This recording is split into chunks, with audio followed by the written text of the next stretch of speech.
भगवान श्री कृष्ण को नमस्कार करते हुए आप सभी का अनंत अकेडमी ऑफ मैथमेटिक्स में स्वागत है। देखिए 8th क्लास की टेक्स्ट बुक है एनसीईआरटी मैथमेटिक्स। आज हम इसको स्टार्ट करेंगे बिल्कुल फर्स्ट चैप्टर से, एक एक प्रॉपर्टी और एक एक एग्जाम्पल के साथ हम फुल बुक को सोल्व करेंगे। तो एपिसोड वाइज इस बुक को देखना कि जैसे एपिसोड 1 में क्या है, 2 में क्या है, 3 में क्या है, तभी ये आपको अच्छे से समझ पाओगे। तो हमारे पास जो फर्स्ट चैप्टर है वो है रेशनल नंबर। ठीक है, अब रेशनल नंबर क्या होते हैं पहले तो आपको ये पता होना चाहिए। ठीक है भाई, रेशनल नंबर हम किसे कहते हैं?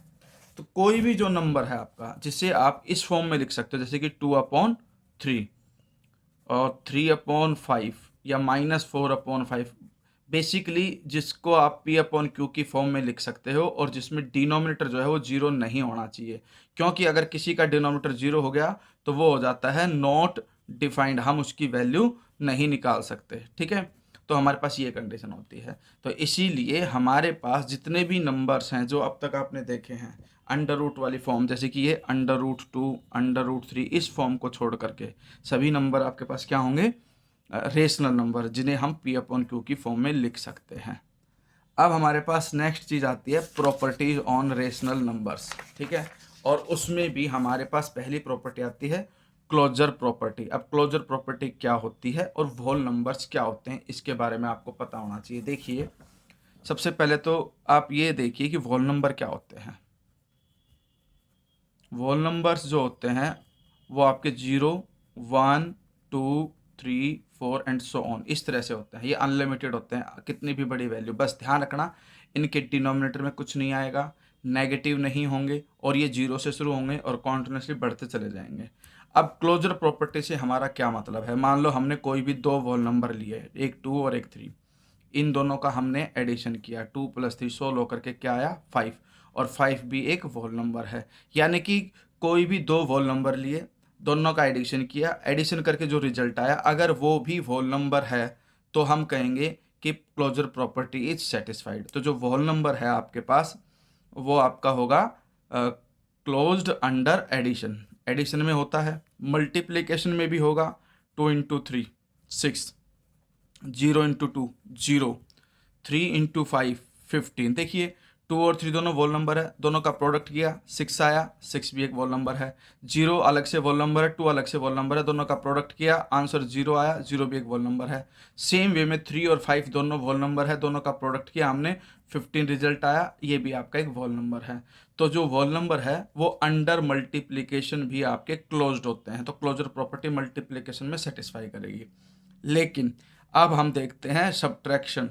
जैसे कि मान लो 3 वोल नंबर है, 5 वोल नंबर है, 3 - 5 करता हूँ तो रिजल्ट आया -2, लेकिन जो -2 है वो आपका एक वोल नंबर नहीं होता, क्योंकि वोल नंबर में नेगेटिव नहीं होता। इसलिए जो वोल नंबर्स हैं are not closed under subtraction. ठीक है, और वैसे ही सेम टू सेम वे में मान लो 3/5 यानी कि डिवीजन करूँ तो वो आएगा 3/5, और फ्रैक्शन वाली फॉर्म भी वोल नंबर नहीं होती, तो यानी कि ये भी आपका वोल नंबर नहीं है। इसलिए आपके पास whole number are not closed under division. तो वोल नंबर की ये 4 कंडीशंस थी जो मैंने आपको समझाई। पहली एडिशन की, एडिशन में लिखा इन्होंने whole numbers are closed under addition. Example के तौर पे 0 + 5 = 5, 5 एक वोल नंबर है। वैसे ही 4 + 7 = 11, it is a whole number. तो whole numbers are closed under addition. Subtraction में एग्जाम्पल एक दे दिया इन्होंने, और 5 - 7 = -2 which is not a whole number. तो whole numbers are not closed under subtraction. लेकिन मल्टीप्लिकेशन में होते हैं, उसका एग्जाम्पल मैं आपको दे चुका हूँ, तो whole numbers are closed under multiplication. Same to same way में क्या है? डिवीजन। डिवीजन में भी ये आपका वोल नंबर जो है वो क्लोज्ड नहीं होता, तो whole numbers are not closed under division. तो ये टेबल आपको याद रखनी है। अब हम आते हैं अगले स्टेप पे, वो है आपका इंटीजर्स। ठीक है, इंटीजर्स की अगर हम बात करें तो देखिए इंटीजर में हमारे पास कंडीशन ये होती है कि 0, 1, 2, 3 एंड सो ऑन। उसी तरह से -1, -2, -3, यानी कि ये नेगेटिव भी हो सकते हैं, पॉजिटिव भी हो सकते हैं, 0 इंक्लूड होता है, बस फ्रैक्शन में नहीं होते, P/Q की फॉर्म नहीं होती इनकी। जैसे कि 2/3 एक इंटीजर नहीं है। ठीक है, इसके बाद हमारे पास वही प्रॉपर्टी देखेंगे क्लोजर वाली। तो हम देखते हैं अंडर एडिशन, यानी कि जब भी दो इंटीजर का एडिशन करोगे तो एक इंटीजर ही आता है। -6 + 5 = -1 एन इंटीजर। तो integers are closed under addition. फिर नेक्स्ट सब्ट्रैक्शन करते हैं। 7 और 5 दोनों ही इंटीजर हैं। 7 - 5 सब्ट्रैक्ट करेंगे =2 आएगा, वो भी एक इंटीजर है। वैसे ही 5 - 7 -2 आएगा, -2 भी एक इंटीजर है क्योंकि इंटीजर में नेगेटिव आ सकते हैं। तो इसलिए integers are closed under subtraction. Same way में मल्टीप्लिकेशन में भी देखिए आप, मल्टीप्लिकेशन में हमने एग्जांपल लिया 5 × 8, दोनों के दोनों इंटीजर हैं, दोनों का प्रोडक्ट 40 आया, 40 भी एक इंटीजर है। वैसे ही -5 × 8 -40 आएगा और -40 भी एक इंटीजर होता है। तो इस तरह से हम देखते हैं दो इंटीजर का प्रोडक्ट जब भी करोगे इंटीजर ही आएगा। तो integers are closed under multiplication, ठीक है। लेकिन डिवीजन की बात करें तो देखिए 5 / 8, 5/8 आ गया, फ्रैक्शन की फॉर्म आ गई और ये आपका इंटीजर नहीं है। तो आप क्या लिखोगे? Integers are not closed under division, ठीक है। रेशनल नंबर वो मैं आपको बता चुका हूँ क्या होते हैं। क्लोजर प्रॉपर्टी आपको सेटिस्फाई करके मैंने बता ही दी। इसके बाद आता है कॉम्यूटेटिव प्रॉपर्टी, कॉम्यूटेटिविटी। कॉम्यूटेटिविटी में क्या होता है भाई, आपके पास हमारे पास कंडीशन ये होती है कि अगर मान लो मैं a + b करता हूँ तो वो इक्वल में b + a के होना चाहिए। अगर ये कंडीशन सेटिस्फाई होती है तो हम कहेंगे कि कॉम्यूटेटिविटी प्रॉपर्टी एप्लीकेबल है। सबसे पहले तो हम वॉल नंबर पे आ गए। देखिए 0 + 7 = 7 + 0, तो addition is commutative in whole number, ठीक है।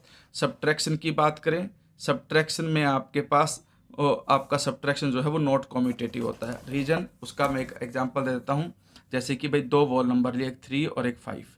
3 - 5 वो 5 - 3, इसकी वैल्यू आती है -2, इसकी वैल्यू आती है +2। तो -2 और +2 इक्वल नहीं होते। तो यानी कि आपके पास जो वॉल नंबर्स हैं वो नॉट कॉम्यूटेटिव अंडर सब्ट्रैक्शन, ठीक है। मल्टीप्लिकेशन हो सकती है क्योंकि 2 × 3 = 3 × 2, दोनों ही 6 के इक्वल आएंगे। जैसे 5 × 4 और 4 × 5 दोनों ही 20 के इक्वल आएंगे। तो जो वॉल नंबर्स हैं वो कॉम्यूटेटिव होते हैं और आपके पास मल्टीप्लिकेशन में भी कॉम्यूटेटिव होंगे। डिवीजन जो होती है वो कॉम्यूटेटिव नहीं होती। जैसे कि 5 / 8 वो तो 5/8 आया, लेकिन 8 / 5 वो 8/5 आएगा। और 5/8 इज नॉट इक्वल टू 8/5, यानी कि 5 को 8 से डिवाइड करूंगा और 8 को 5 से डिवाइड करूंगा तो वो दोनों रिजल्ट्स एक दूसरे के इक्वल नहीं आते।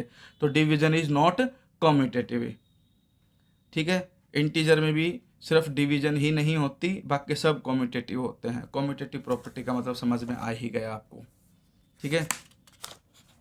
इसके बाद हमारे पास जो कंडीशन आती है वो आती है एसोसिएटिविटी की। अब एसोसिएटिविटी क्या होती है? जैसे एसोसिएटिविटी में ये होता है कि मान लो आपके पास 3 नंबर का एडिशन करना है, 2 + 3 + 5, ठीक है। तो आप इनको दो तरीक़ों से कर सकते हो। एक तो ये पहले दोनों का एडिशन, फिर उसको लास्ट वाले से। तो 2 + 3 5 और +5 क्या आया? 10। लेकिन इसको मैं एक दूसरे तरीके से भी कर सकता हूँ। 2 + में 3 + 5 = ये आपके पास हो गया 2 + 5 + 3 8 और 8 + 2 10।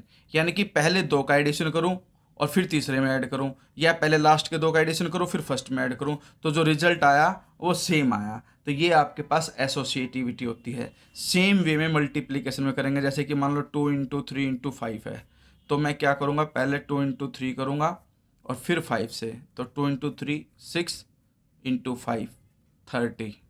वैसे ही अब लास्ट के दो का पहले प्रोडक्ट कर दो, 2 × 15 और 15 2 जा 30।